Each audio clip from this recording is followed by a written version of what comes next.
E bom dia, quinta-feira. Quinta-feira, hoje, 4 de maio de 2017. Vamos arrumar a agenda? Com o dia de hoje do ano já são passados 124 dias. E que para terminar 2017 ainda faltam 241 dias. Hoje comemoramos o Dia do Calculista Estrutural e o Dia Internacional do Bombeiro. E será que chove, minha gente? Bem, é em torno de 90% a probabilidade de chover 13 milímetros, prevê o Instituto Clima Tempo, e que a temperatura máxima hoje em Manaus, a sombra, vai alcançar 30 graus. Falando em água, o Rio Negro continua subindo. Na leitura de ontem, mais 3 centímetros. Assim sendo, seu nível em relação ao mar, ontem estava em 28 metros e 41 centímetros. Há pouquinho já foi destaque no Jornal da Manhã, comando de Paulo Guerra e equipe, que os aeroportos Eduardo Gomes e o militar de Ponta Pelada operam sem restrições para pousos e decolagens. Agora são 7 horas da manhã, é hora na capital amazonense. Vamos então ficar aí durante 3 horas juntos pelas ondas do rádio da Difusora do Amazonas. As manchetes, as mais importantes, durante a programação, com destaque também especial. Já vamos trazendo uma orientação, atenção, a respeito de vacina. É um total de 37.882 meninos entre 12 e 13 anos de idade devem ser vacinados contra o papilomavírus humano. Isso vai acontecer em toda a capital este ano, agora 2017. Essa informação vem da Secretaria Municipal de Saúde, a Censa. De 1º de janeiro deste ano até o dia 20 de março, foram vacinados 11.775 jovens aqui na capital amazonense. Vamos adiante, 7 horas mais 1 minuto, em nível nacional. Após mais de 6 horas de discussões, a Comissão Especial da Reforma da Previdência aprovou o relatório do deputado Arthur Maia, que modifica as regras para aposentadoria. Bem, gente, o texto foi aprovado por 23 votos a 14. Para ser aprovado na comissão, o relatório precisava dos votos favoráveis de pelo menos 19 dos 37 integrantes do colegiado. Então, no resumo da ópera, passou e passou com sobra. Vamos adiante. Agora, aqui de Manaus, uma nova audiência de testemunhas do esquema desbaratado pela Operação Maus Caminhos. Foram ouvidas mais 7 pessoas, isso foi ontem, no auditório da Justiça Federal, no Aleixo. Outras 6 testemunhas serão ouvidas na próxima segunda-feira. Segunda-feira que vem é dia 8, tá certo. Então, pela manhã, foram ouvidos Adilson Neto da Silva, da empresa Salvari Serviços Médicos Limitada, investigada por envolvimento em desvio de dinheiro público. Joseni Teixeira, advogado intermediador da compra do Instituto Novos Caminhos, e Rosângela Garcia Escridelli, principal associada e gestora do Instituto, antes de Mohamed Mustafa assumir. Os 3 residem em São Paulo e foram ouvidos por videoconferência. O ponteiro pulou. 7 horas e 3 minutos é a hora em Manaus. Uma atitude criminosa, mas como tem gente ruim, impressionante. Ah, meu Deus do céu. Às vezes não dá nem para acreditar. Gente, parte dos IPs, os IPs adultos, ali da Avenida de João Batista, quase ali com o Vieira Alves, acreditem, foram alvos de suposta tentativa de envenenamento Isso já tem informação, levantamento feito por técnicos da Secretaria Municipal do Meio Ambiente e Sustentabilidade, a SEMAS, que as árvores sofreram um corte no tronco e tiveram um líquido escuro aplicado na área. Ontem, vários técnicos do órgão registraram um boletim de ocorrência junto à Delegacia Especializada do Meio Ambiente, DEMA, para instauração de inquérito criminal do caso de envenenamento de parte das árvores da espécie IP. Mas não é só isso, é porque se forem retirar as árvores, o solo pode estar contaminado. Que mente doente fez isso? Tomara que a polícia descubra realmente. É uma mente muito doente que precisa de tratamento urgente. Vamos adiante, são 7h04, é hora em Manaus. Meu amigo Cláudio Berto, jornalista mais bem informado lá de Brasília, hoje abre a seguinte manchete. Ele escreve para os principais jornais do Brasil. Em Manaus, no Tempo. TRF julgou só metade de condenações da Lava Jato. Diz o seguinte: muitos criticam o Supremo Tribunal Federal pela saída de José Dirceu da prisão, mas o caso não teria chegado na sua segunda turma se o recurso contra a condenação do ex-ministro tivesse sido julgado no Tribunal Regional Federal da 4ª Região, que é o TRF4, lá de Porto Alegre. Olha, o pessoal só estava esperando uma boquinha para agir. Bem, esse agir foi por minha conta. Até agora, dos 18 recursos da Lava Jato, o TRF4 julgou 4 no ano passado e promete outros 9 este ano. Condenados em segunda instância vão, vocês já sabem, né? Para a cadeia. O TRF4 julgou recurso de Nestor Severo, ex-Petrobras, mas ele se deu muito mal. A sentença de 12 anos de Sérgio Moro cresceu para 27. Que Fernando Baiano, operador do PMDB, recorreu ao TRF4 contra a sua condenação de 16 anos de prisão e também se deu mal. Passou para 26. De acordo com o balanço do TRF4, lá foram impetradas 651 ações relacionadas à Lava Jato, sendo 409 delas habeas corpus.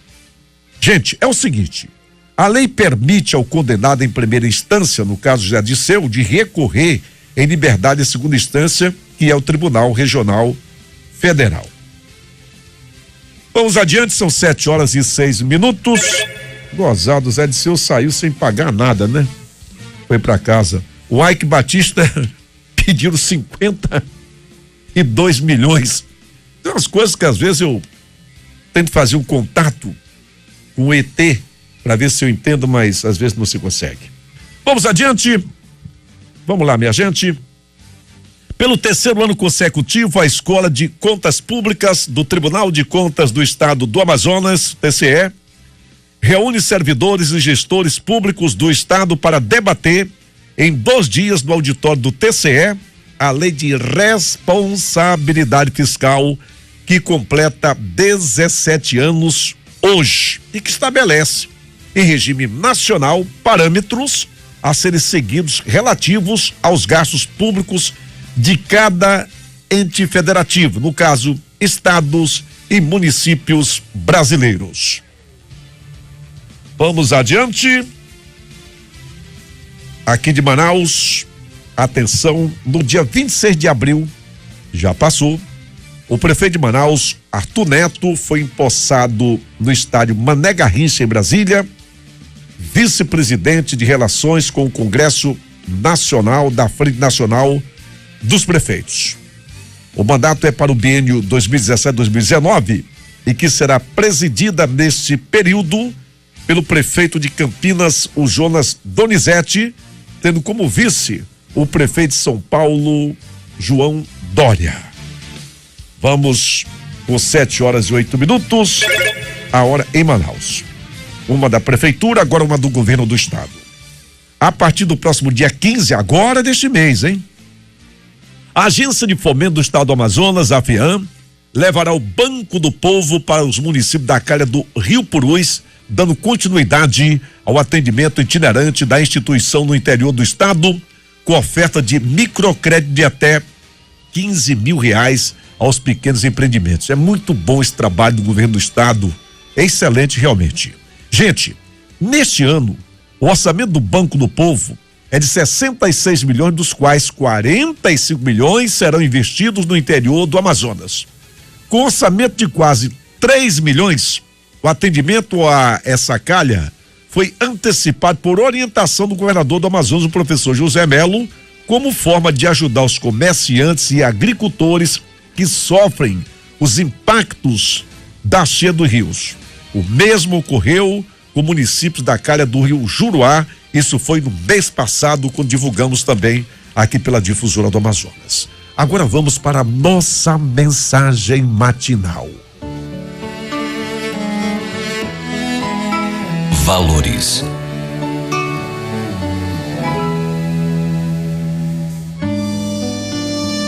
Como anda a sua escala de valores?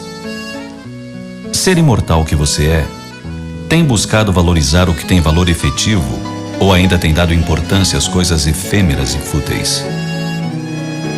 Tem ocupado seu tempo com coisas úteis ao seu progresso intelectual e moral, ou somente com as coisas passageiras na busca de satisfações imediatas?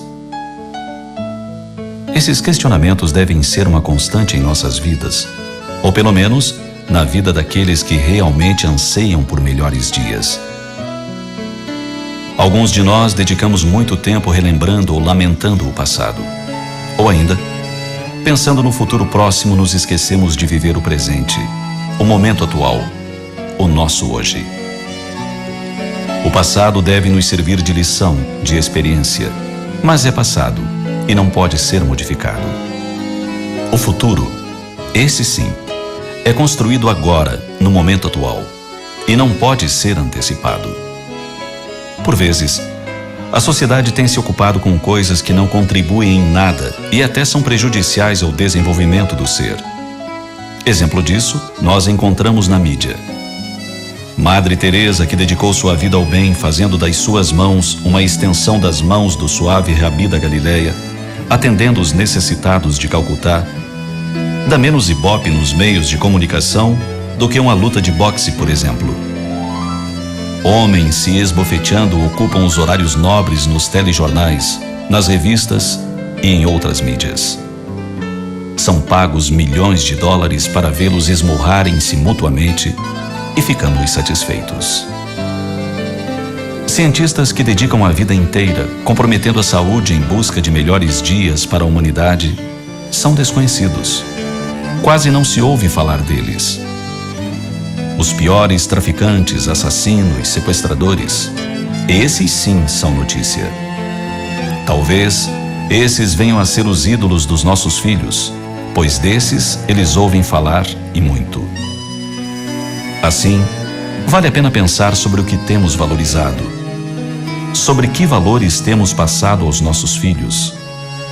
Enquanto pessoas vazias dão respostas tolas quando entrevistadas, Madre Teresa expressou um pouco da sua grande sabedoria ao responder a um pequeno questionário. O dia mais belo, hoje. A coisa mais fácil, errar. O maior obstáculo, o medo. O maior erro, o abandono. A raiz de todos os males, o egoísmo. A distração mais bela, o trabalho. A pior derrota, o desânimo. Os melhores professores, as crianças. A primeira necessidade, comunicar-se. O que mais lhe faz feliz? Ser útil aos outros. O maior mistério, a morte. O pior defeito, o mau humor. A pessoa mais perigosa, a mentirosa. O pior sentimento, o rancor. O presente mais belo, o perdão. O mais imprescindível, o lar. A rota mais rápida, o caminho certo. A sensação mais agradável, a paz interior. A proteção efetiva, o sorriso. O melhor remédio, o otimismo. a força mais potente do mundo. A fé. As pessoas mais necessárias. Os pais.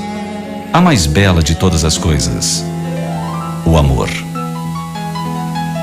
Vale a pena anotar essas pérolas de sabedoria de alguém que foi um exemplo de vida, comprometida com os mais nobres e duradouros valores. Nas anotações de Mateus, capítulo 6, versículo 21, Jesus nos chamou a atenção dizendo: porque onde estiver o teu tesouro, aí estará também o teu coração. Nessa frase curta e profundamente filosófica, Jesus nos deu uma fórmula infalível de avaliar onde estão depositados nossos verdadeiros valores, que é onde nosso coração está empenhado. Valde Correia, o garotinho. No oferecimento da Fogás, o aplicativo da Fogás para pedido de gás está com novidades. Olha, além de fazer pedido de gás de botija de 5, 8 e 13 quilos, você também pode fazer pedido de garrafão de água de 20 litros. E tem mais novidades, sim. Antes você podia pagar com cartão de crédito direto pelo aplicativo ou em dinheiro para o entregador. Agora, além dessas opções, você também pode pedir que o revendedor leve a maquineta do cartão até você. Lembrando que o seu pedido de gás é encaminhado para a revenda Fogás mais próximo da sua casa e a entrega em toda a cidade, vai de domingo a domingo. Aplicativo Fogás é fácil de usar, com mais opções para você pagar. Pode baixar grátis no Google Play ou no App Store. Ele tá na área. Comunicando, Josué Filho, Difusora. Oi, garotinho, e o sol gritando, oba! Será que o negro já deu uma amansada, garoto? Daqui a pouquinho o Roberto Carlos subiu mais 3, Josué. 3 de novo? Foi, mais 3. Tá igual aquele velho assim enxerido. É. Garotinho, um grande abraço, muito bom dia a todos. Olha, garotinho, ontem por um score interessante, né? De 23 a 14. São necessários 60% dos votos, 3/5. O que ocorre 23 a 14, garotinho, significa se uma dissidência fosse 22 a 15, não passaria. Parece elástico, né? Mas é o quórum necessário para plenário é esse, só para ter uma projeção. Não estou dizendo que na comissão tinha que ser os 60%. Então nós vamos ter um tie-break, se bem que muita coisa, viu, garotinho, já foi mudada. Menor idade para mulher, menor tempo de contribuição para professores, para policiais, para trabalhador de campo, né? E outra coisa, garotinho, esse jogo é dividido em 2 etapas. Uma para quem está no sistema, que vai ter a regra de transição, e outro para quem vai entrar no mercado de trabalho ou entrou há pouco tempo, que vai ter que percorrer um tempo mínimo de 40 anos de contribuição, para que, começando a contribuir aos 20, vá até os 60, contribuindo aos 25, vá até os 65. Hoje a imprensa deverá detalhar tudo isso, porque ainda vai para 2 votações com novas emendas e remendas na Câmara e mais 2 no Senado, todas com o quórum necessário de 60%. É necessário? É. Falta esclarecer? Falta. Mas vamos lá. Garoto, Flamengo ontem foi muito bem. Temos que tirar o chapéu por Urubu. Mesmo que não gostemos, Flamengo tem sido um show de bola como o melhor time do Rio de Janeiro. E o Fluminense domingo é parada dura. O Flamengo é melhor, mas está um pouco desgastado e o Fluminense está descansado, né, garoto? Exatamente. Bora ver se vai ter gás para ter aquele corre-corre todo de ontem, né? E do outro jogo do Flamengo também. Eu quero mandar um grande abraço para o nosso querido padre Mauro Cleto, que hoje aniversaria, para Alfredo Nascimento e para a nossa querida Eliuda Carneiro, assessora da minha querida amiga conselheira Yara Lins. Eliuda, parabéns, muitas felicidades. A nossa historinha de hoje, garotinho, ela passa, e eu queria até a musiquinha, porque eu preciso pegar aqui hoje, excepcionalmente, pela internet. Amigo é amigo, parceiro é parceiro. O sapo e a rosa viviam em um jardim de flores. Se amavam e eram amigos. Um dia, a dona Cobra falou para a dona Rosa: nossa, como você pode ser amiga desse bicho tão nojento? Sabe que cobra é cobra, né? Intriga e veneno é com ela mesmo. A Rosa ficou confusa, balançou e tristemente disse ao sapo para ele não lhe procurar mais. E mesmo sem saber o motivo, o sapo, muito triste, foi embora. Um certo dia, com muita saudade, o sapo voltou. Voltou ao jardim e viu que aquela rosa bonita, perfumada, estava murcha e sem vida. Então, o seu sapo se aproximou e perguntou o que havia com isso acontecido. E a rosa, às lágrimas, disse-lhe: desde o dia em que você, meu querido sapo, foi embora, os insetos me perseguem. Você era o único que os devorava, que os defendia, que os comia. Você é que era a razão da minha vitalidade, da minha beleza, do meu perfume. Moral da história: nunca despreze os bons amigos por influência das cobras invejosas. Elas são muito perigosas. Ame na simplicidade de seus amigos. Esta é a semana dos amigos. Mande uma notícia boa para o seu amigo. O estresse está presente. A alegria e a esperança são necessários para que nós possamos voltar a ser uma rosa perfumada e não uma rosa murcha. E cuidado com a cobra, mesmo que a gente seja feio como o sapo. Bom dia, muito obrigado. Bom dia, Manaus. E atenção, Mr. Hamilton, de volta ao microfone da difusora, o maior comunicador do norte. O nome dele é Ô Garotinho. Bom dia, saúde, bom trabalho hoje, Muito Josué. obrigado, garotinho, tô desentupindo. Vamos até Brasília. Eu tomei conhecimento e rapidamente ligamos para o senador pelo Amazonas, senador Omar Aziz, de um assunto que ontem, minha gente, preocupou a nossa Zona Franca de Manaus. Uma medida provisória, 766, se eu não estiver enganado, o senador me corrige, foi tratado de assuntos econômicos, estão tentando empurrar, não sei se vão conseguir, uma emenda que cai de 20% para 4% o imposto de produtos, insumos. Aqui dos nossos refrigerantes são produzidos na Zona Franca de Manaus, seria uma bomba contra a gente. Senador Omar Aziz, bom dia. Bom dia, Valdir, bom dia aos ouvintes da Rádio Difusora. Você está correto, a medida provisória é 766. Veja bem, Valdir, para explicar um pouco para as pessoas que estão nos ouvindo nesse momento, era uma medida provisória que o governo tinha encaminhado à Câmara, porque primeiro a medida provisória ela é votada na Câmara, depois que ela vai para o Senado.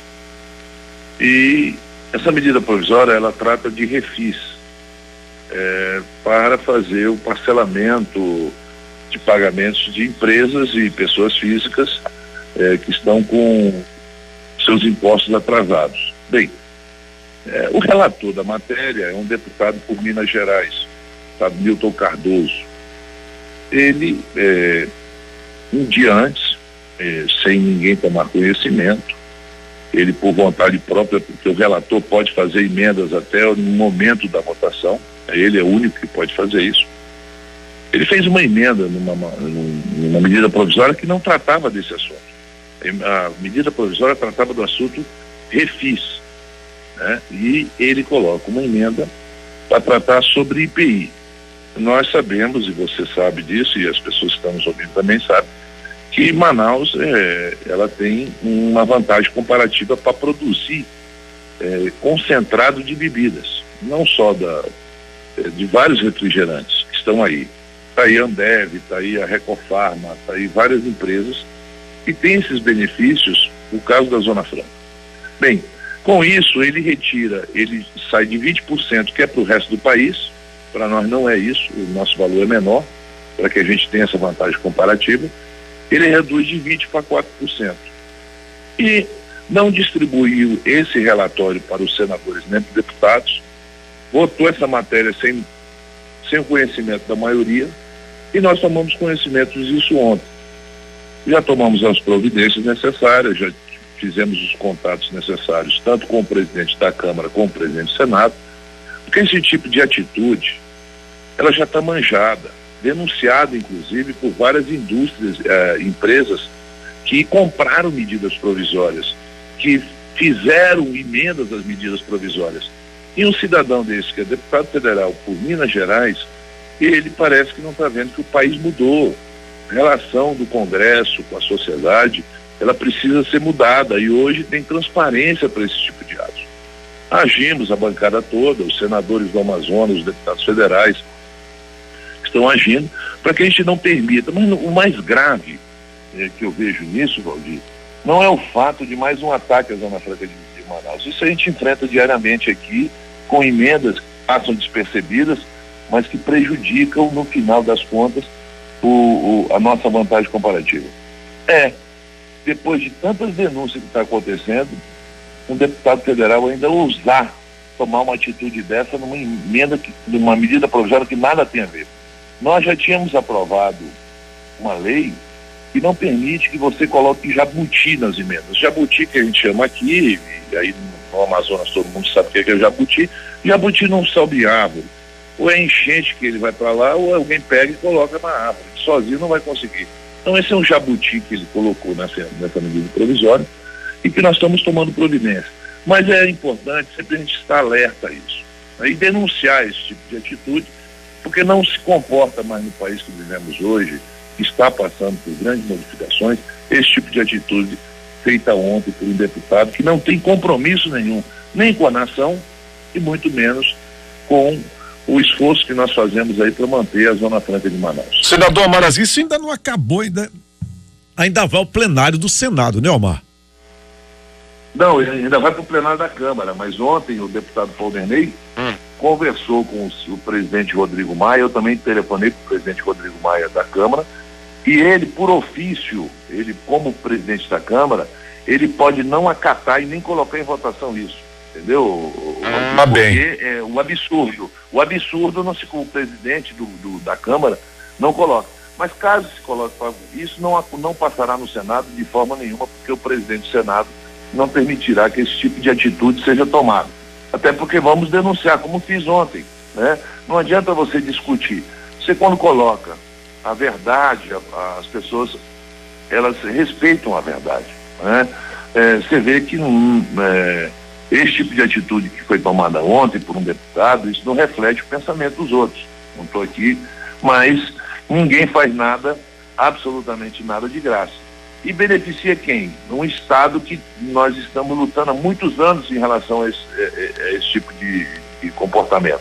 Lá atrás, uma medida provisória que a senadora Gleice Hoffmann era relatora, o ano passado, eu consegui retirar o relatório. Ela também propunha essa mesma coisa, porque beneficia o Estado do Paraná.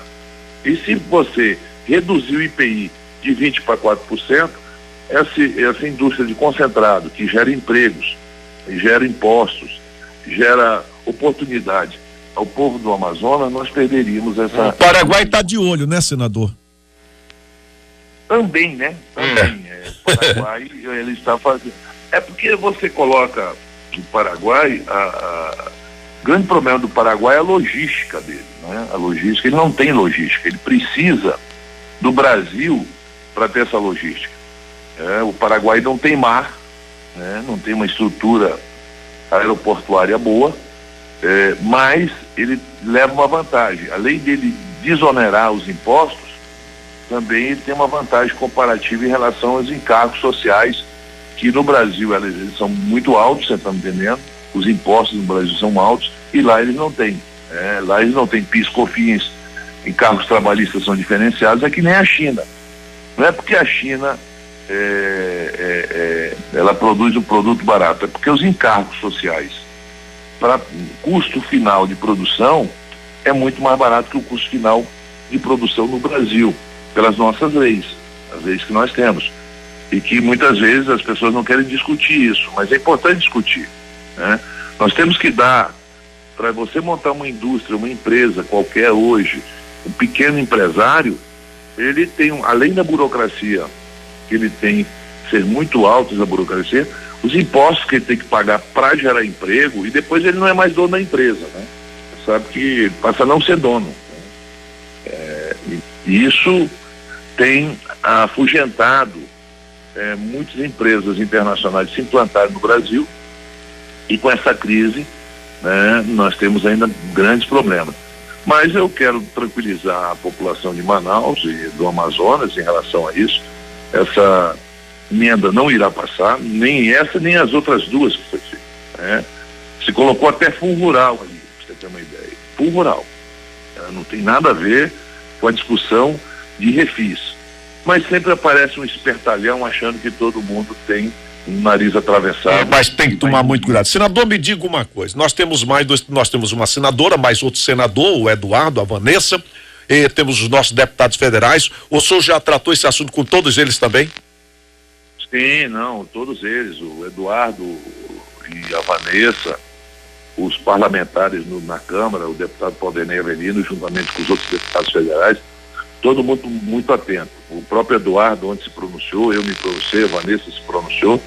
Essas questões, quando se trata do Amazonas, não há questões políticas partidárias. A questão maior sempre será o Amazonas, até porque esse tipo de comportamento nunca houve na bancada, né? Nós mesmo estamos discutindo essa questão da SUFRAMA no gabinete da senadora Vanessa na terça-feira de manhã, em que temos algumas pendências aí.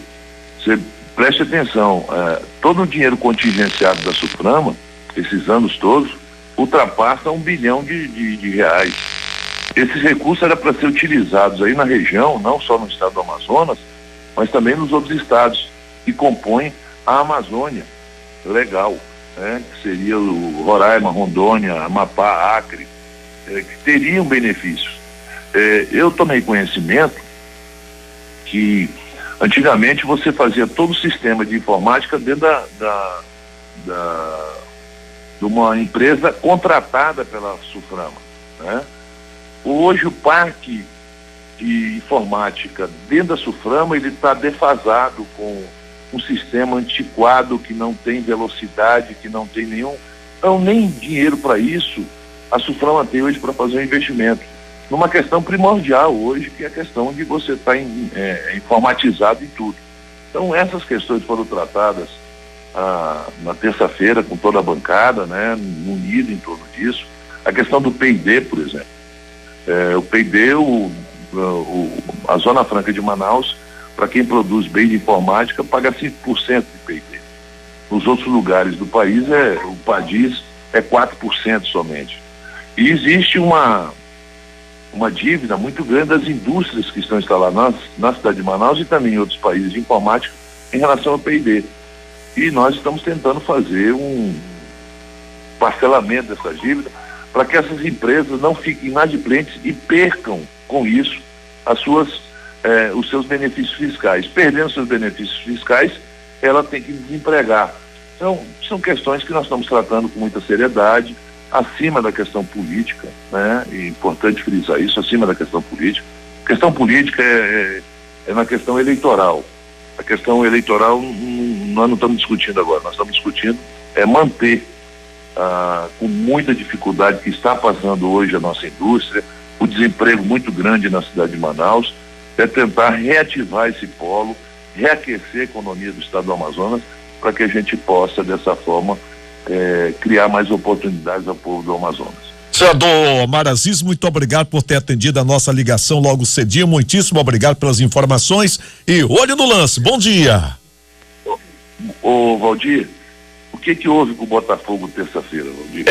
Eu acho que a ala direita, lenta, o Carly lento, é mais lento do que eu neste momento, e o outro treinador foi muito inteligente. A verdade é que o Barcelona que jogou melhor, explorou os nossos defeitos, e o Botafogo simplesmente não corrigiu a tempo, porque dava para corrigir logo no início, e daí, meu amigo, agora ver se conserta para o futuro jogo, porque corremos um risco agora, hein? Não, mas eu acho que nós vamos. Aliás, você vê que o Botafogo, dos 4 equipes do Rio de Janeiro, é o time mais modesto, né?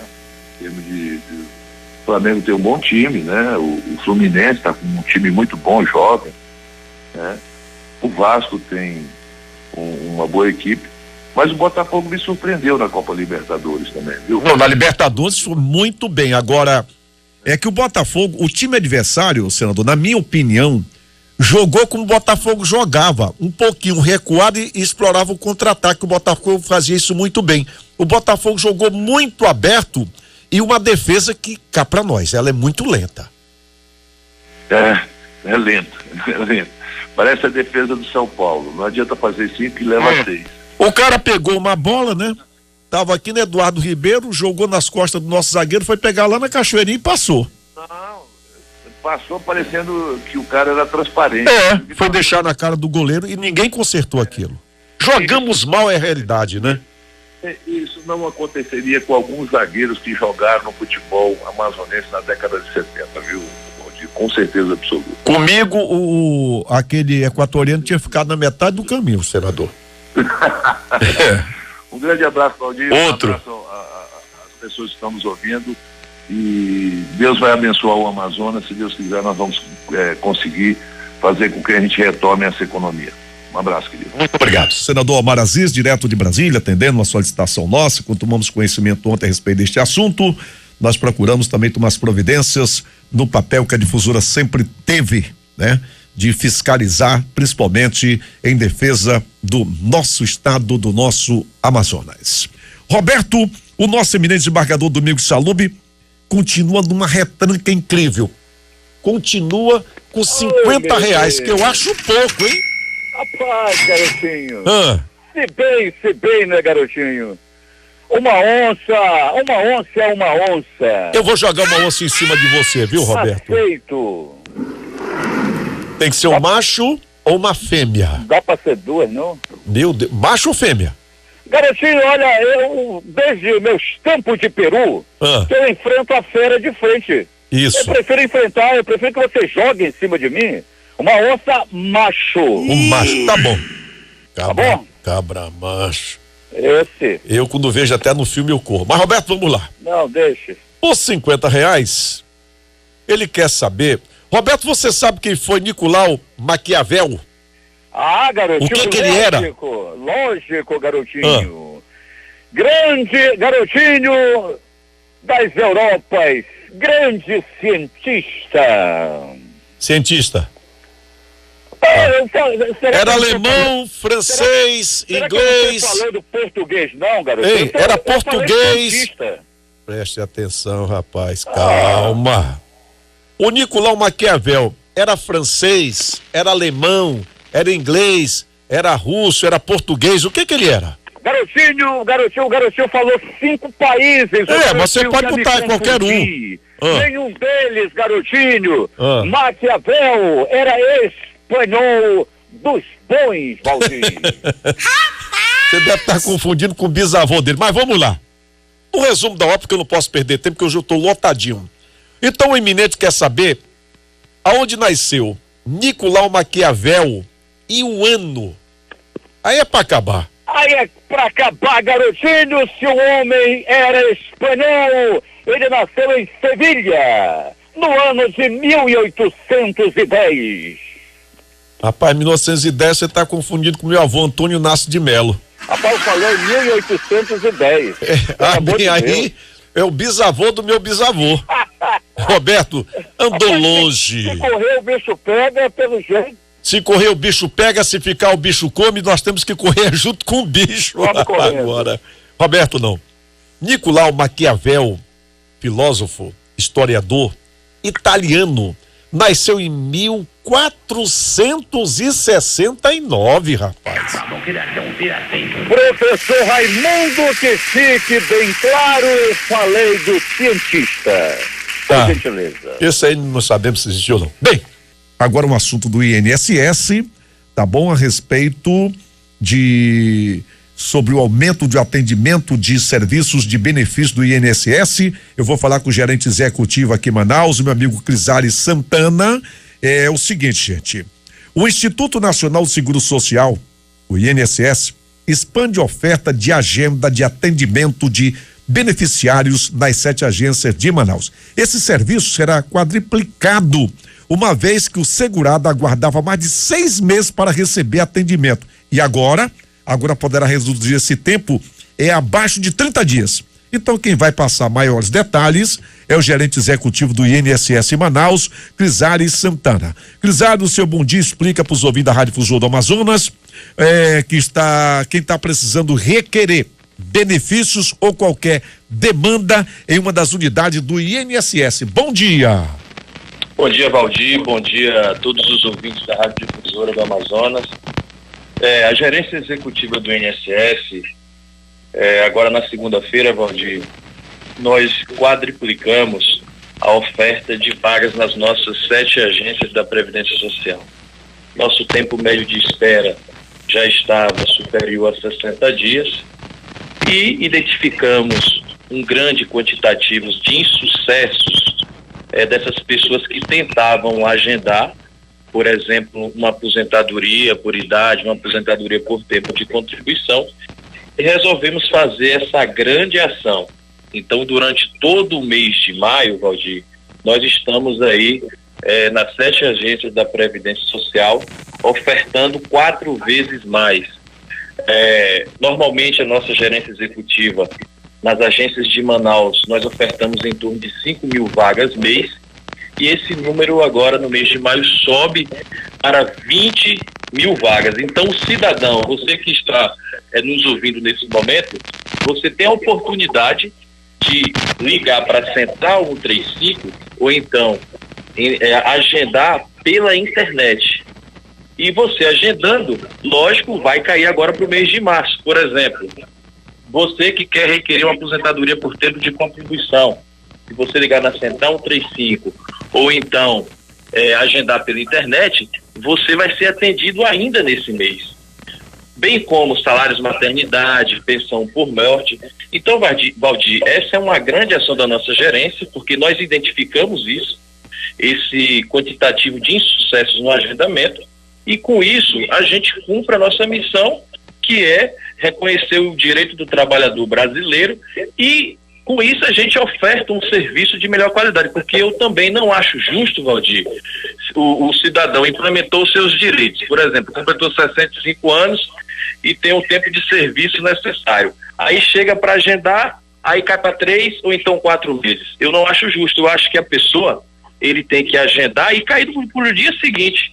Então, esse é o nosso objetivo, essa é a nossa meta, a meta da nossa regional, oferecer o atendimento de melhor qualidade no menor tempo possível. Então, essa ação, Valdir, ela vai se estender por todo o mês de maio. Lógico que a gente vai começar a entender essa oferta de vagas.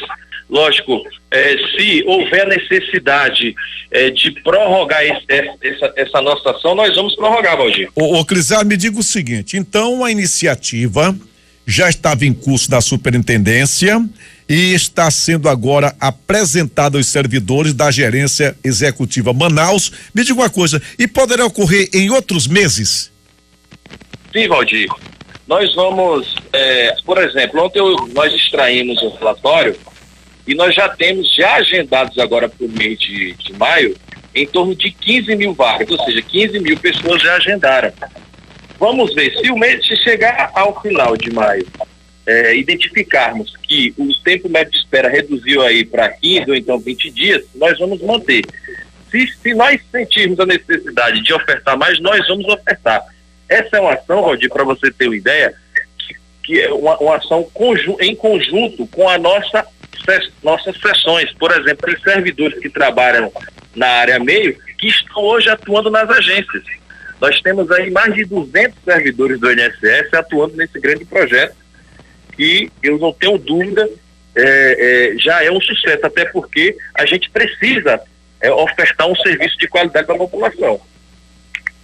Crisares, muitíssimo obrigado por mais uma informação, portanto, do INSS. O Crisares Santana é gerente executivo aqui de Manaus. Obrigado, bom dia, amigo. Bom dia, Valdir. Um abraço. Você está à procura de produtos para dança? Tá dançando para lá e para cá, vai direto na loja Olímpica, onde vai encontrar muitos artigos para balé, jazz, dança de salão e muito mais. Lá tem colãs de todos os modelos, tamanhos, cores variadas, sapatilha do número 20 a 44, vários tipos, meias infantil e adulto, saias e acessórios para cabelo na loja Olímpica. É a marca Capécio. Natação tem tudo, tem toucas, óculos, plancha, maiô, macaquinhos e muito mais. Loja Olímpica foi eleita a favorita da dança. Sabe por quê? Tem bom preço, bom atendimento, grande estoque. É na Saldanha Marinho 363B. O fone da Loja Olímpica é 3622-6073, entre Lobo da Almada e Joaquim Sarmento. Eu vou conversar agora com o Dr. Matias Pinto, que é urologista. Dr. Matias Pinto, que já está de viagem marcada para Boston, nos Estados Unidos, e vai participar de mais um congresso de urologia, principalmente na terra do Tio Sam, e que, por certo, sempre aparecem novidades. É bom, eu gosto quando o médico vai, principalmente, participar desses eventos, porque as novidades que existem para o mundo inteiro, para a Alemanha, Estados Unidos, Inglaterra, nós vamos ter esse profissional com a mesma capacidade aqui em Manaus. Isso é muito importante. Doutor Matias Pinto, bom dia. Bom dia, Valdir Correia, bom dia, ouvintes da Rádio Difusora. Doutor Matias, nós já falamos tanto a respeito de urologia, de próstata, mas sempre surge, sempre vem um tema que a gente pensa que já falou sobre tudo e não. Eu queria conversar com o senhor hoje a respeito do estado Dante envolvendo, por exemplo, se questiona muito ainda a respeito do toque retal, né? As pessoas, tem gente que diz, mas com a tecnologia tão avançada, tecnologia do mundo avançou tanto, esse toque retal ainda é necessário? Não descobriram nada que pudesse substituir? Infelizmente, Valdir, o toque retal ele é necessário porque ele é o único armamentário do exame físico para a próstata que só o urologista pode fazer. Então nada substitui. As pessoas que não têm a consciência, né? Todo homem ele tem que ter a consciência. O homem que tem consciência ele se submete ao exame físico, porque a medicina ela se trata da história clínica chamada anamnese e exame físico. E o exame físico é feito com as mãos, não é por imagem. As imagens, os exames de sangue, eles são exames complementares. Eu vou depois chegar para alguns tipos de exames, não é? Quero colocar o telefone da Difusora à disposição, que o doutor Matias vai viajar, portanto, vai para um congresso internacional de urologia em Boston, Estados Unidos. O telefone nosso, se você tem alguma dúvida, quer questionar alguma coisa, aproveite, é o 3622-2310. 3622-2310. Doutor, a respeito do toque retal, me diga uma coisa, o profissional, o médico, na sua formação, eu estou perguntando sobre o toque retal, que ainda tem uma camada de homens que precisam avançar, ter uma mentalidade melhor. Eu não vou porque o médico vai fazer aquilo, é o toque retal, não sei o que, tal e coisa. É um preconceito besta, com sinceridade. Esse toque retal, na formação do médico, o médico aprende esse toque retal de que maneira? É lá que ele aprende na faculdade de medicina ou é depois? Depois da faculdade, é na pós-graduação, na residência médica. Na residência. Isso. Esse toque é feito, realmente é treinamento. Você tem um staff que faz o toque, você faz também o toque e você vai discutir o toque, as características da próstata, o volume da próstata, a característica que são essenciais. E para isso você tem que fazer esse treinamento em idades diferentes, né? Lógico que você não vai fazer em criança, a não ser em alguns casos excepcionais que você faz em criança. Mas em pessoas adultas, e você vai ter as patologias, não só câncer, que tem características diferentes, e depois que você aprende, você vai entrar na parte cirúrgica e você vai constatar isso, né? A palpação já com a próstata fora do paciente, e também se pesa e vai esperar o resultado da patologia para ver essas características todas, e você faz essa somatória e o treinamento vai apurando o toque retal. Então isso me leva a crer aqui que isso pode diferenciar de profissional para profissional, pode ser o filler, tipo um jogador de futebol. Tem um jogador, por exemplo, o Neymar, mas já tem um jogador ali do Botafogo, o Sassá, que também é jogador profissional, mas não joga igual o Neymar. Isso pode acontecer também na medicina com esse toque? É por isso que tem diferença. É isso aí, doutor Matias? Exatamente, é por isso que tem diferença de um profissional para outro. O senhor é o Neymar neste caso?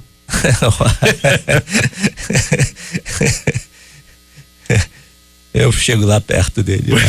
Doutor Matias, o senhor já realizou quantas cirurgias de próstata no nosso estado? Eu não sei assim, mas mais 3.000 cirurgias de próstata, incluindo as próstatas benignas e malignas, e por vias endoscópicas e cirurgias convencionais. Muito bem. Tem um total, 3.000, 4.000? É aproximadamente umas 3.000 cirurgias de próstata. 3.000, mais ou menos, né? Bem, eu tenho ainda umas perguntas, doutor Matias, mas eu sempre dou preferência para os queridos ouvintes, que às vezes querem questionar, não pode até chegar a um consultório, e essa oportunidade nós temos de fazer o consultório do doutor Matias nesse momento aqui no estúdio da Rádio Difusora Amazônia. Do telefone, bom dia. Bom dia. Diga, irmão. Irmão, é o seguinte, eu tô com incontinência urinária, eu tenho 69 anos, eu urino à noite sem me sentir. O que ocorre com isso? O que eu devo fazer? Em primeiro lugar, a incontinência urinária é um problema que pode vir ser de um prostatismo, ou seja, a próstata cresceu, se tornou obstrutiva e isso pode dar incontinência. Também num estágio mais avançado. E pode também ter problemas com diabetes, alguns problemas neurológicos causados por problemas ortopédicos ou traumas, problemas que podem advir de Parkinson, e tem várias patologias. Em primeiro lugar, o senhor teria que procurar um especialista para lhe ouvir, para lhe examinar e pedir alguns exames complementares. Muito bem. Fala em exames, quais os exames principais? Se fala muito por exemplo, o PSA, que é o do sangue, ultrassonografia, não é? Depois do médico, às vezes, quando faz uma avaliação, vê que tudo estava meio complicado, pede uma biópsia. Só isso resolve? Para você chegar a uma biópsia, tem que passar por esses critérios todos. Primeiro é o exame físico, né? O toque retal, primeiro. É o exame físico com o toque retal. É imprescindível o toque retal. O que você pode fazer na primeira consulta ou na segunda consulta é o exame de PSA. Você sabe que o exame de PSA, a gente já discutiu muitas vezes, eles, principalmente no nosso meio, ele é um exame que a gente tem que ter uma atenção especial, porque a gente vai julgar esse PSA, a origem do laboratório, vai ver as condições que o paciente estava para fazer e a idade e o toque retal desse paciente. Então esse julgamento, ele é complexo. Ele não é só exame do PSA na frente do médico com referência embaixo. Entra a ultrassonografia nesse caso também? A ultrassonografia não é para avaliar a próstata, é um engano dos profissionais solicitarem ultrassonografia para avaliar a próstata. A ultrassonografia, ela é essencial para a biópsia da próstata e também para ver as vias urinárias. Quando você vê um paciente como um todo, na parte urológica, pelo menos a bexiga tem que ser vista. E o rins é o principal órgão aí, é o órgão vital, é um órgão especial, ele tem que ser visto também nessa avaliação. Doutor Matias Pinto, quando vem o resultado do PSA, mesmo sendo um laboratório confiável, o senhor aceita o primeiro ou quantos o senhor solicita até chegar a uma conclusão de ver se vai adiante com a biópsia?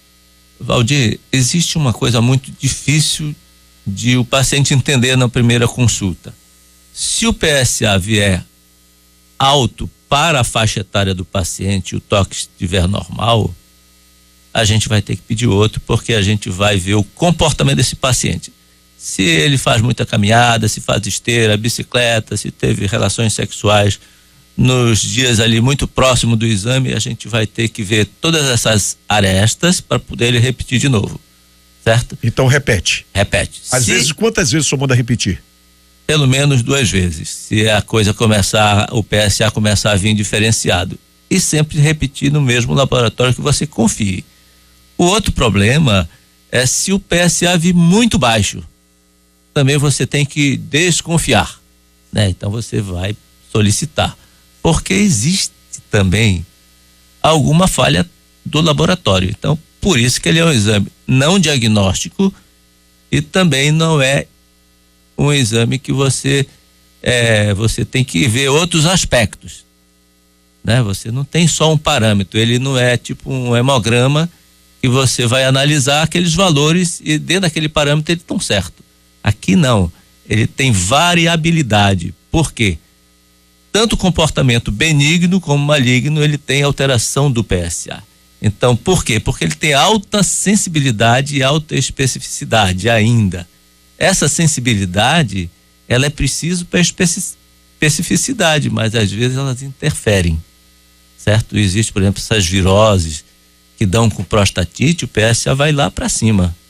Então você tem que ver esse paciente como todo e você tem que ter conhecimento. A urologia é uma área que ela abrange praticamente todas as áreas. Não pode dizer logo na primeira que é isso aqui, fim de papo, não. Tem que ter paciência, né? Tem que ter paciência. Muito bem. Doutor Matias, eu vou fugir um pouquinho do que nós estávamos tratando, para dar preferência aos queridos ouvintes, tá bom? Oi do telefone, bom dia. Olá, bom dia. Diga, irmão. Meu nome é Alan, eu tenho 33 anos, mas já estou ouvindo o programa e fiquei interessado em fazer alguma pergunta. Doutor, existe alguma forma de prevenção contra o câncer de próstata ou algo que possamos deixar de fazer para evitar esse problema, tipo, se o fumo causa, se a bebida causa problema, se pode agravar, acelerar o problema ou coisa do tipo? Porque o exame de toque, ele é só uma detectação, né? Só para detectar.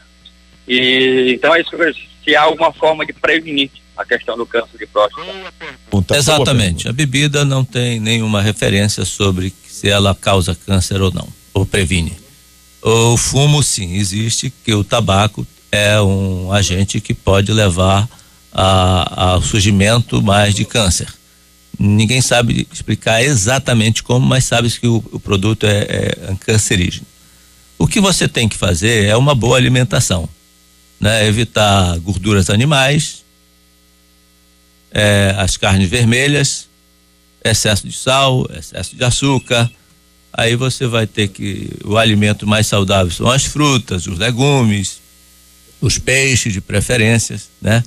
Outros falam que o vinho tem uma ação importante, né? Mas esses produtos naturais, que são verdura, legumes, frutas, peixes, menor quantidade de gorduras e sais e doces, isso vai lhe dar uma saúde em todo o seu organismo. Isso vai propiciar a sua saúde, a melhor qualidade de vida, e isso não é só para câncer de próstata, é para todos os cânceres. Agora um alerta muito grande, já atendemos ouvinte, é para quem tem histórico de família com câncer de próstata. O avô já teve, bisavô, coisa mais ou menos assim, doutor Matias? Sim.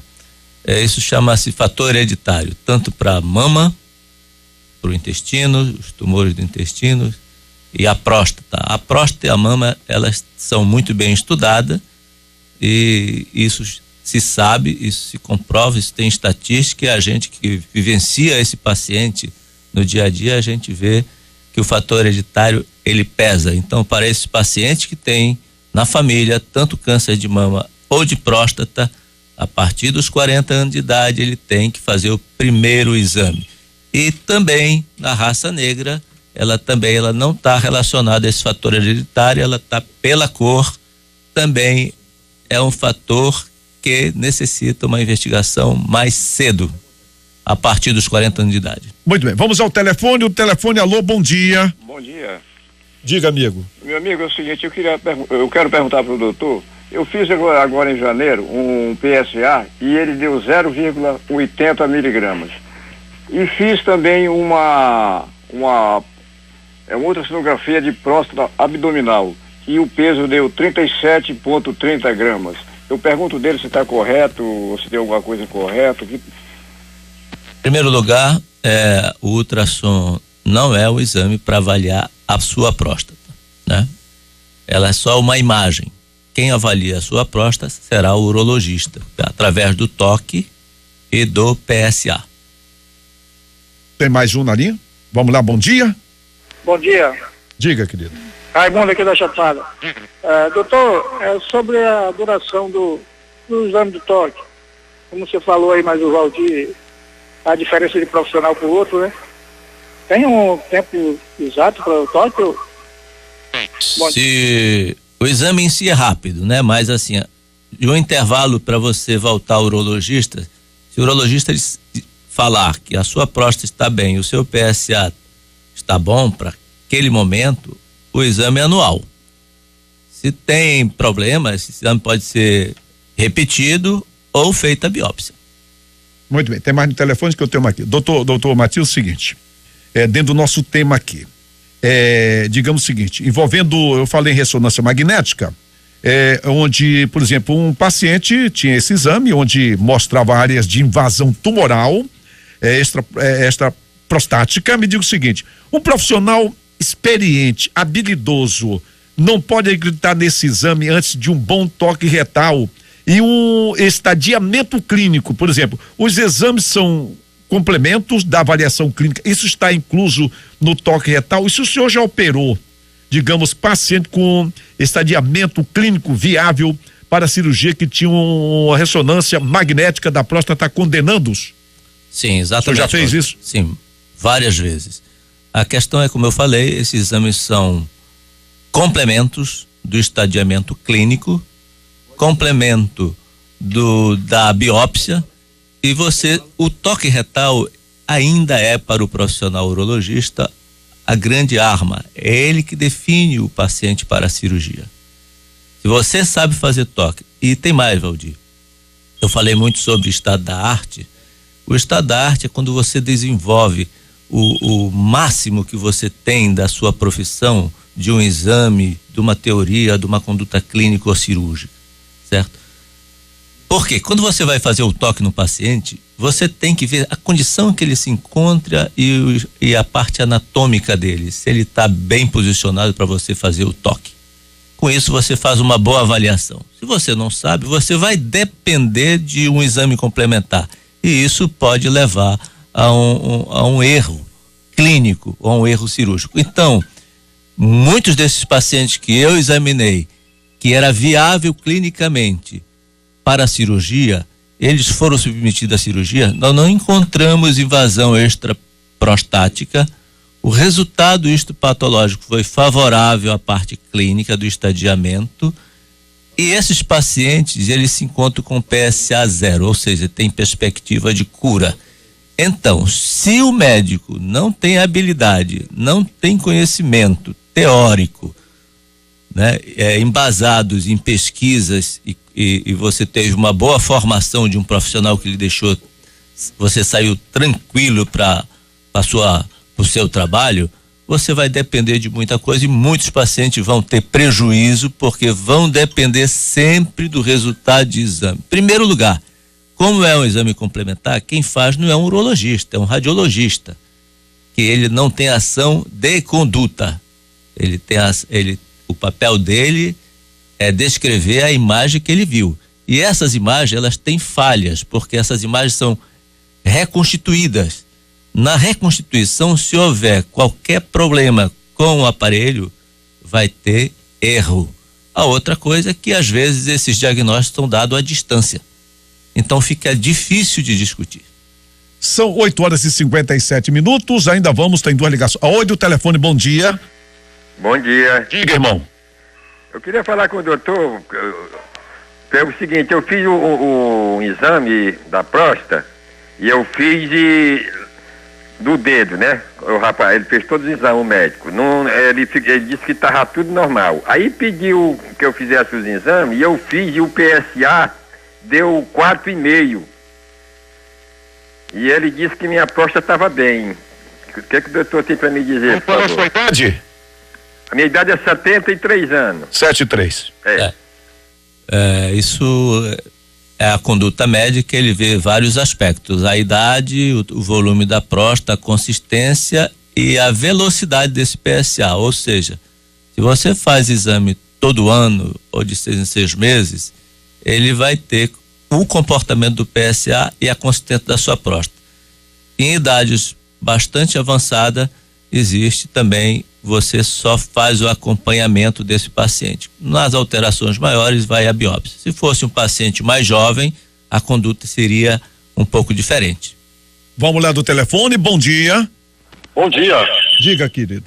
Bom dia, Valdir. Bom dia, doutor Matias. Sempre é muito bom ouvir o doutor Matias aí, ó, nas ocasiões que ele vem, porque isso faz muito bem para a nossa própria saúde, né? E eu quero dizer ao doutor Matias também que todos os anos eu prefiro muito fazer o exame de toque, que nos outros eu não confio muito não.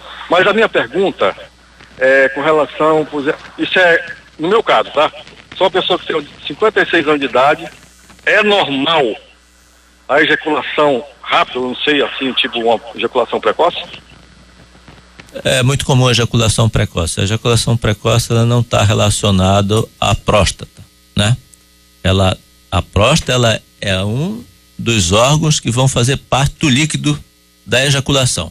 Mas a ejaculação prostática, ela não está relacionada a essa parte. A ejaculação prostática está relacionada muito à ansiedade do paciente. Doutor Matias, digamos que uma pessoa, um homem, ele tem a próstata muito dura e o PSA dele é baixo. O que acontece? Valdir, esses pacientes, inclusive nos últimos dias, teve um paciente que me procurou com a próstata, falando que a próstata dele era dura e ele tinha que fazer um tratamento para câncer e não tinha PSA alto nem tinha biópsia. Mas ele estava apavorado que 2 urologistas fizeram o exame dele e encontraram a próstata dura.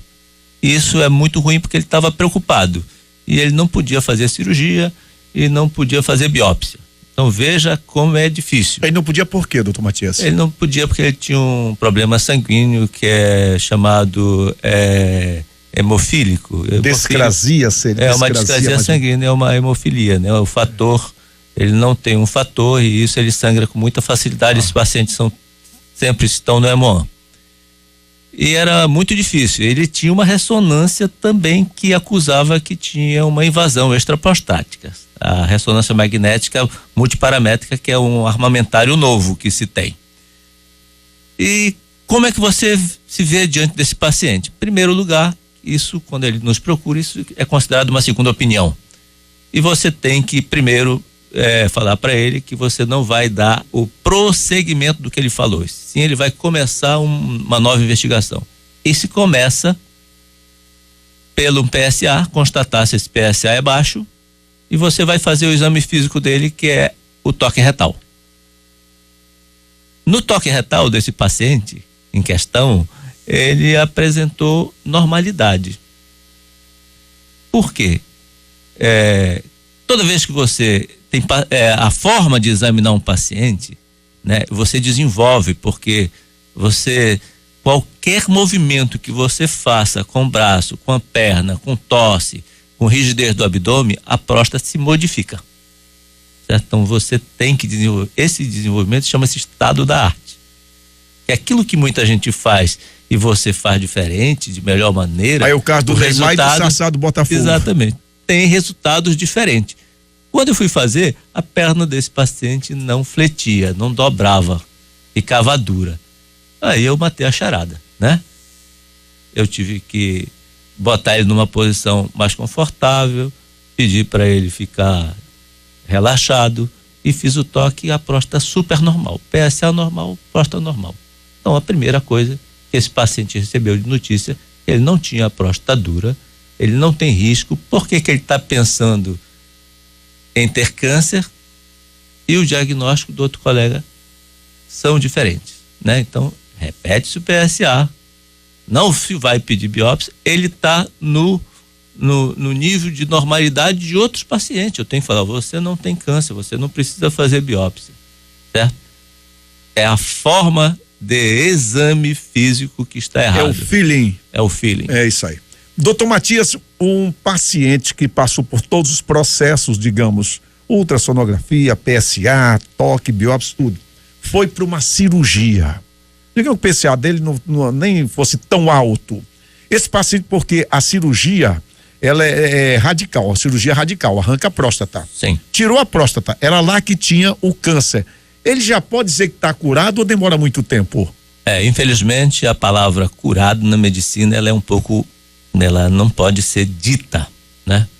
O câncer, ele tem o follow-up, né? E esse follow-up, que é o acompanhamento do paciente, a princípio, nos 30, 60 primeiros dias, você espera para fazer um PSA para ver o comportamento. O PSA passa a ter um valor agora fundamental para acompanhar o câncer de próstata desse paciente. Se o PSA tiver 0, você vai fazer um controle de 4 em 4 meses durante 2 anos e depois de 6 em 6 meses vai embora. Até o 11º ano, o PSA tem que estar com níveis 0. O 0,0 que a gente fala é até 0,03, é considerado 0. Então, a partir daí, o paciente pode se considerar curado. Antes, a doença pode voltar, porque muitas células que fugiram da próstata, elas podem ter uns períodos de latência e elas não se manifestam. Então, elas vão ter um período que vai começar a subir o PSA. Só vai descobrir se o paciente fizer o seu controle periódico. Então tem que fazer o controle. Tem que fazer o controle. Então, a perspectiva de cura, a gente pode anunciar para o paciente. Mas diante do grau celular, do PSA dele, tem vários aspectos para que se fale isso. Mestre Matias, falando em grau, me diga uma coisa, tem pessoas que vão, mas olha, tá com PSA de 4, outro de 5, de 6, de 7, o cara se tô alarmado, o do fulano deu 12. Até que nível, até que grau vai um PSA? No caso do câncer de próstata, PSA a gente encontra 2.000, 3.000, 4.000, 8.000 de PSA. Porque isso depende muito do laboratório em fazer a diluição. Mas esses tumores que estão espalhados pelo corpo todo, eles chegam acima de 1.000. Acima de 1.000. Então, daí a recomendação para o homem que há 40 ou 45 anos começa a fazer os exames realmente. E quem, por exemplo, o camarada nunca foi urologista, né? Não fez exame nenhum. Aí já está com 58 ou 60 anos, passando os 60. Ele vai pela primeira vez, faz o PSA dele dá alto demais. O que acontece daí para frente? Quando já descobriu que estava altíssimo. Infelizmente, os pacientes que têm PSA acima de 30, eles já têm chance de ter tumores à distância, ou seja, micrometástase ou já alguma metástase instalada, está espalhada. Aí já não é mais só na próstata. Exatamente. E a chance de cura não existe mais. Quer dizer, aí saiu da garagem. Saiu da garagem. Aí não tem chance de cura. De cura não. Pode ter um controle, que esse controle vai depender muito da idade do paciente, do grau celular do tumor. Então é importante sempre fazer os exames, né? Esse perigo ocorre de fugir nesse grau elevado ou com grau pequeno pode fugir, digamos, 3, 4, 5, 6 ou 7, tem como fugir ou é acima de 30 ou a partir de 30? Tem como fugir qualquer grau, porque a célula, ela é o comportamento biológico do tumor, né? Tem paciente com grau baixo que o comportamento biológico dele é mais agressivo. Tem pacientes com um grau muito alto e o comportamento biológico diferenciado. Você vai viver 10, 15, 20 anos sem nenhum tratamento. A biópsia só se faz uma vez antes da cirurgia radical. Fez e foi comprovado que tinha um câncer, tal e coisa, ele vai para uma cirurgia radical. Depois da cirurgia radical, é feita outra biópsia para saber se não espalhou para lugar nenhum? Não, porque aí você tem um estadiamento clínico antes da cirurgia e você vai ter um estadiamento pós-cirurgia que vem o anátomo patológico, que vai ser analisada toda a próstata dele, toda a próstata é avaliada, saber qual é o grau realmente, o percentual que tinha de tumor. Se poderia passar ou não. Exatamente, a sua margem cirúrgica, né? Se ele está extrapolando a parte extracapsular. Isso é feito praticamente no dia da cirurgia? Não, isso é feito depois. Pelo patologista. Pelo patologista. Isso, então, e depois vem o PSA. Se isso aí mostra que o PSA é 0 e o anátomo patológico é favorável ao grau do tumor, e isso se sabe pelo esse acompanhamento de mais de 35 anos que se tem estatísticas que já vem se fazendo, você vai pelo grau, idade, e você tem assim, tumores X, ele tem 5 anos 98% de sobrevida, os pacientes estão vivos. Então se sabe já todos esses aspectos estatístico de sobrevida. Muito bem, o doutor Matias é urologista, vai até Boston participar de um congresso internacional de urologia. Doutor Matias, que sempre tem comigo aqui uns filmetozinhos, nós temos aqui umas gravações que nós apresentamos com outros médicos, no revezamento dos nossos médicos. Doutor Matias, eu queria que no retorno o senhor pudesse gravar pra gente, se tivemos novidades, as novidades que surgiram no mundo internacional da medicina. e um trabalho também especializado para as mulheres, né? A respeito, porque tem mulher que só às vezes, não, só vou ela só vai pro ginecologista, mas também tem que frequentar o urologista, um trabalho feito direcionado também às mulheres. Sim. E uma boa participação no congresso em Boston, nos Estados Unidos. Obrigado, a gente já tem alguns trabalhos já sendo elaborados dedicado à urologia feminina. Muito bem. Obrigado. Uma boa viagem, doutor Matias. Obrigado a você. Doutor Matias Pinto é urologista. Difusora no coração do povo.